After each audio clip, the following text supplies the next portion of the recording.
Kalau maknanya lebih dalam dari itu.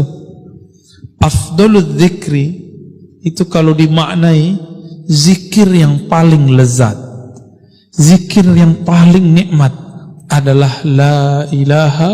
Siapapun yang lisannya dan kalbunya banyak menyebut nama la ilaha illallah, dipastikan merekalah orang paling bahagia, merekalah iman yang paling segar.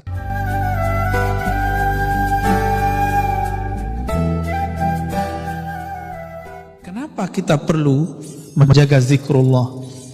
Supaya hidup itu tenang, pilihan-pilihannya tenang. Mau pilih apa saja tenang.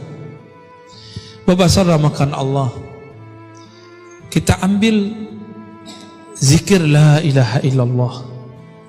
Nabi mengatakan afdalul zikri la ilaha illallah. Zikir yang paling afdal adalah la ilaha illallah. Itu terjemahannya.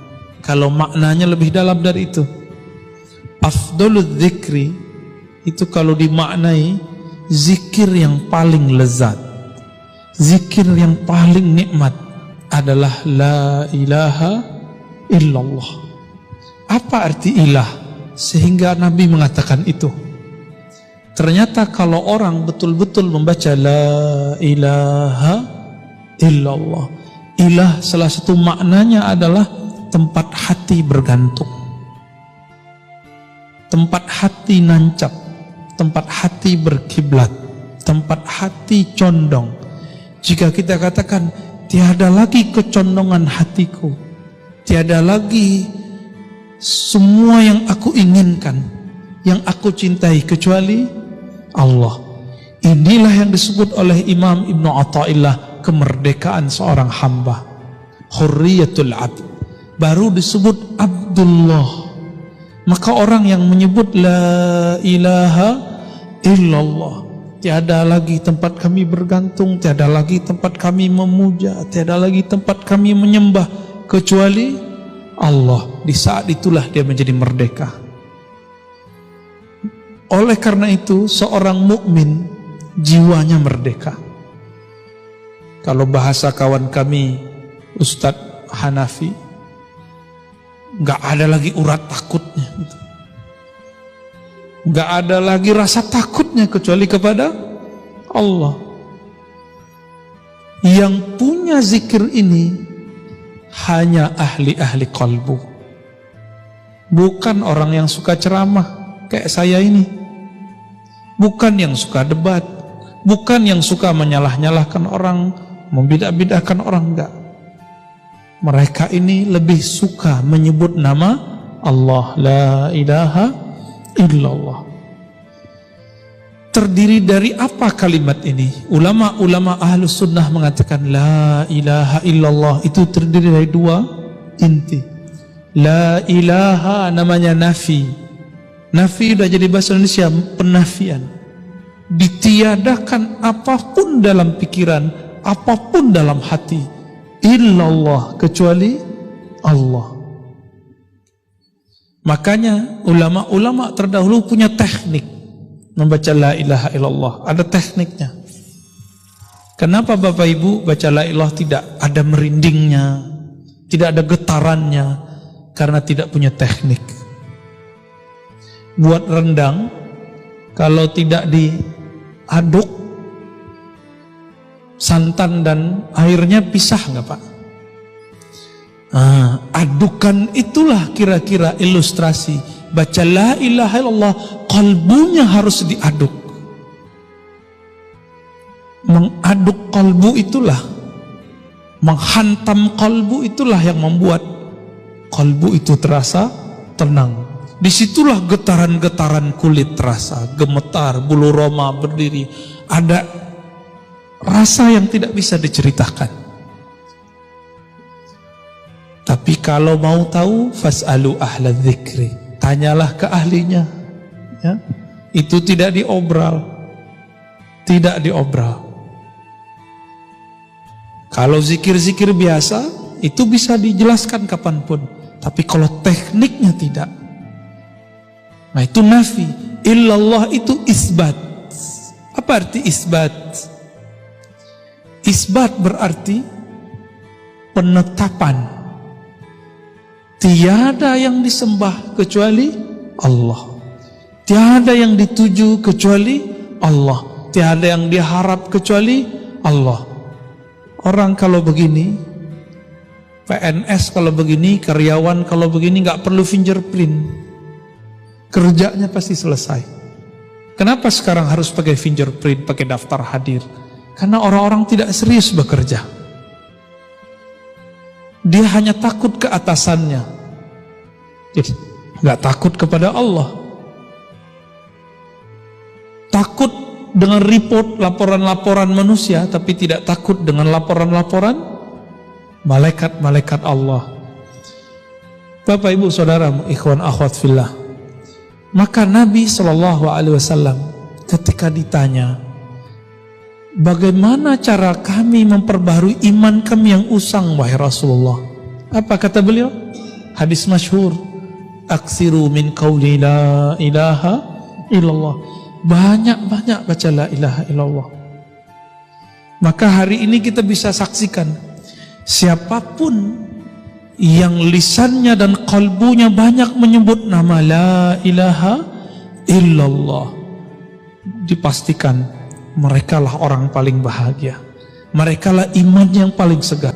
Jadi yang iman yang paling segar bukan yang bergelar doktor atau LCMA, yang bergelar buya, syekh, ustadz, tidak. Yang punya kebahagiaan sangat tinggi jika dia zikir dengan zikir yang tinggi, yaitu la ilaha illallah. Tapi banyak orang bertanya lagi, Ustadz, saya sudah pakai tekniknya, sudah belajar ke gurunya, kenapa saya tidak merasakannya? Jawabannya lebih mudah lagi. Mungkin dosisnya kurang atau kelebihan. Karena zikir itu syifaun, obat. Allah menyebut Quran zikir. Inti dari Quran itu ya zikir. Zikir artinya ingat Allah. Mengingat Allah itu bagi kalbu yang sakit jadi obat. Bagi kalbu yang sehat, taraqqiyat, menaikkan kalbu ke alam malakut, alam jabarut. Oleh karena itu, Rasulullah SAW pertama dapat wahyu itu zikir. Iqra bismi rabbik. Bacalah dengan nama Rabbmu. Siapa nama Rabbmu? Allah. Maka dosis pertamanya nyebut nama Allah. Turun lagi surat Al-Muddathir, Al-Muzammil. Di Al-Muzammil dia katakan wazkurisma rabbik, sebut nama Rabbmu. Siapa nama Rabb penciptamu? Allah. Maka zikirnya Rasulullah di kalbunya selama bertahun-tahun adalah nyebut nama Allah, Allah, Allah. Tapi oleh kawan dibid'ahkan. Itu namanya zikir kalbu. Kita menyebutnya zikir khafi, zikir halus. Jadi Nabi SAW sebelum zikir lisan, kalbunya dulu zikir. Oleh karena itu Imam Bahauddin Shah Naqsyaband mengatakan apa? Awal dari teknik zikir kita itu akhir dari semua teknik-teknik yang ada. Biasanya teknik-teknik zikir yang ada dimulai dari lisan dulu, baru kalau sudah banyak pindah ke kalbu. Kalau Imam Bahauddin tidak, dimulai dari kalbu dulu baru ke lisan. Dan ini sesuai dengan hadis Nabi. Riwayat Imam Bukhari disebutkan bahwa Itban bin Malik menyampaikan hadis kepada Mahmud bin Rabi' dibantah oleh Abu Ayyub Al-Ansari. Apa yang disampaikan mereka? Allah mengharamkan kepada neraka, innallaha harrama 'alan nar. Mengharamkan terhadap neraka man qala la ilaha illallah min qalbihi aw nafsihi. Ini syaratnya. Siapa yang membaca la ilaha illallah dari kalbunya, dari nafsnya, dari jiwanya. Ini hadis Sahih Bukhari di Kitabul Ilm. Kitabul Ilm, bab ilmu. Jadi Nabi memberikan syarat, tapi Abu Ayyub mengatakan, masa hadisnya gampang sekali untuk tidak dimakan oleh neraka, hai Mahmud. Apa kata Mahmud? Kalau gitu aku tanya lagi ke guruku nanti di Madinah, Itban, benarkah Rasulullah bersabda begitu? Dikejar setelah perang di Romawi, beliau pulang ke Madinah dan beliau bertanya kepada Itban, dan Itban mengatakan, betul, aku mendengar Nabi bersabda, Allah akan haramkan neraka untuk merusak, menyakiti, menyiksa orang yang mengatakan la ilaha illallah min qalbihi, dimulai dari kalbunya. Ini yang kita sebut isbat. Maka zikir la ilaha illallah disebut dengan zikir nafi isbat. Zikir meniadakan selain Allah, mengisbatkan Allah. Dan tapi walaupun disebut nafi isbat, isbatnya lebih dulu. Tetapkan dulu namanya di kalbu, baru baca la ilaha illallah. Inilah rahasia surat Ali Imran ayat kedua. Allahu la ilaha illa huwal hayyul qayyum. Allah dulu, Allah. Atau surah Al-Baqarah 255 ayat kursi. Allahu la ilaha illa huwal hayyul qayyum. Allah, Allah itu dulu, dimantapkan dulu. Ini yang disebut kurikulum berzikir. Namun kadang murid nggak sabar, mau cepat-cepat ganti zikir. Abu Hurairah sabar dengan zikir 12.000. Kenapa kita nggak sabar? Maka hitungan-hitungan zikir yang diramu oleh guru-guru kita tidaklah bid'ah. Itu termasuk kepada jumlah banyak. Uzkurullaha zikran katsira. Berzikirlah sebanyak-banyaknya. Oh, Nabi tidak pernah begitu. Tahu dari mana Nabi tidak pernah begitu? Maka Bapak saudara makan Allah, berzikir la ilaha illallah itu adalah mutiaranya ulama salafus saleh. Ingin ikut salaf, banyak zikir, jangan banyak berdebat. Ingin ikut ulama salaf, banyak menafi isbat la ilaha illallah. Maka guru-guru kami kadang-kadang ada yang mengijazahkan zikir la ilallah 70.000, ada yang 11.000, ada yang 100, tergantung si murid ini sanggupnya yang mana. Sedangkan di hadis-hadis Nabi, contoh-contohnya sederhana, ada yang 10 kali, ada yang 3 kali, ada yang 25, ada yang 70, ada yang 100. Itu bukan angka batasan, itu cuma angka contoh. Disebut dalam bahasa Arab lil mithal, untuk memberikan contoh. Kenapa? Sayyidatuna Aisyah radhiyallahu taala anha mengatakan, Nabi setiap nafasnya zikir, yazkurullaha ala kulli ahyani. Dan Nabi mengatakan, perumpamaan orang yang zikir dan tidak zikir, masalul ladzi yazkur rabbahu wal ladzi la yazkur rabbah kamatsalil hayyi wal mayyit. Orang yang zikir itu hidup, orang tidak zikir itu mati. Maka kadang-kadang Bapak Ibu serahkan Allah, kenapa kalau mendengarkan khutbah atau kajian kok hampa? Mungkin kami atau ustadz-ustadz yang berduduk di sini kolbunya belum connect kepada yang menggerakkan kolbu, maka tidak sampai ke kolbu kita, tidak sampai. Tapi kalau dimulai dari kolbu, itu sebabnya jika dimulai dari kalbu, orang akan menikmati saat dia baca innal hamdalillah nahmaduhu wa nasta'inu. Bukan sombong. Hari ini orang membaca innal hamdalillah karena ingin disebut bermanhaj A, B, C, D. Orang kalau baca Allahumma sholli ala Muhammad, dihilangkan sayyidinanya biar disebut anti sufi. Begitu juga sebaliknya, orang baca sayyidina biar disebut sufi, biar disebut aswaja. Biar disebut. Maka itu zombie ketemu zombie, kolbu mati ke lembu kotor, kolbu mati, gak ada hasilnya. Maka bergurulah ke ahli kolbu. Siapa ahli kolbu? Yang memakmurkan kolbunya dengan zikrullah. Inilah makna surat An-Nur ayat 36. Fi buyutin azinallah. Surat An-Nur ayat 35, 36. Ini 36-nya. Fi buyutin, di rumah-rumah. Ini rumah Allah bukan? Tapi apakah Allah tinggal di sini? Bukan. Maka jika disebut rumah Allah fi buyutin, inti dari rumah Allah itu bangunan yang bagus ini, mimbar yang gagah ini, atau kaligrafi itu, atau qalbu mukmin yang menyebut nama Allah. Qalbu mukmin. Maka fi buyutin azinallah, di buyut-buyut, di rumah-rumah yang Allah izinkan diangkat namanya di situ. Yusabbihu, bertasbih di situ pada saat pagi dan sore. Maksudnya dari pagi sampai sore, sore sampai pagi.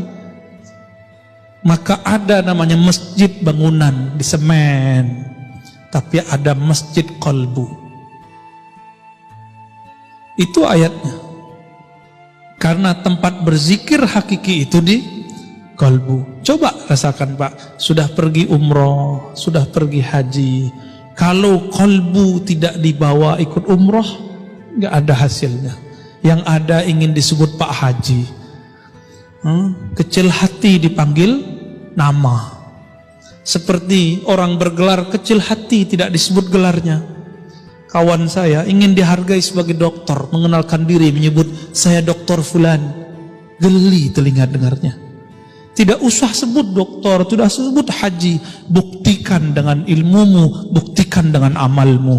Pantas gak punya gelar dokter? Pantas gak punya gelar haji? Gak usah sebut buya, ustadz, syekh, mursyid. Buktikan dengan qalbunya. I'malu fasirallahu a'malakum. Beramal saja kamu, Allah akan melihat hasilnya. Maka Bapak saramakan Allah, terakhir, ini hari Jumat. Rasulullah berpesan 14,5 abad yang lalu. Apa kata beliau?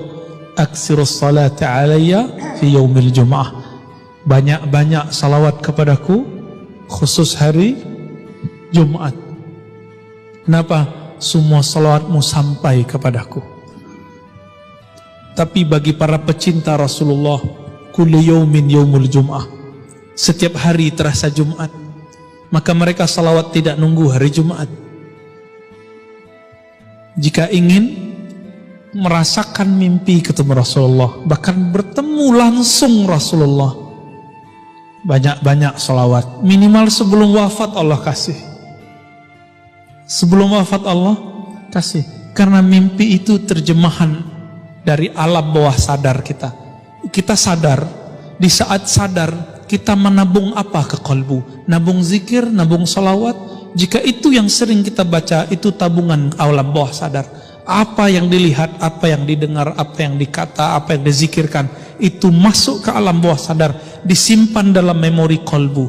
Jika dia telah tumpah ruah, telah banyak, telah penuh, nanti rasa itu akan membuat kita mampu melihat alam malakut, minimal di alam tidur. Ini yang Nabi katakan, man ra'ani fil manam faqad ra'ani. Yang mimpi melihat aku dalam tidur itu masuk ke alam roh. Dia benar-benar bertemu aku. Bukan syaitan, bukan iblis, bukan jin. Itu jaminannya. Maka itulah hiburannya orang beriman. Dan ini yang kami tahu hanya ada para ulama-ulama aswaja, ahlus sunnah yang bertasawuf, yang berzikir, bersolawat tiada henti. Semoga kita termasuk itu yang Nabi sebut dalam hadis, la yabqa, la tabqa minal mubasyarat. Tidak tersisa lagi dari mubasyarat, dari kabar-kabar gembira, dari kabar-kabar rohani, kabar-kabar langit, hiburan bagi ulama-ulama, hiburan bagi ahli qalbu, kecuali ar-ru'ya salihah, mimpi-mimpi yang indah. Apa mimpi yang indah? Bukan mimpi basah, tapi mimpi bertemu roh paling mulia, roh Rasulullah sallallahu alaihi wasallam.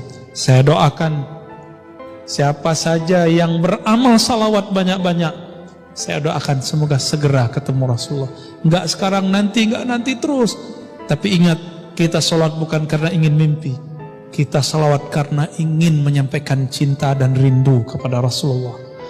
Maka digabunglah la ilaha illallah Muhammadur Rasulullah sallallahu alaihi wasallam.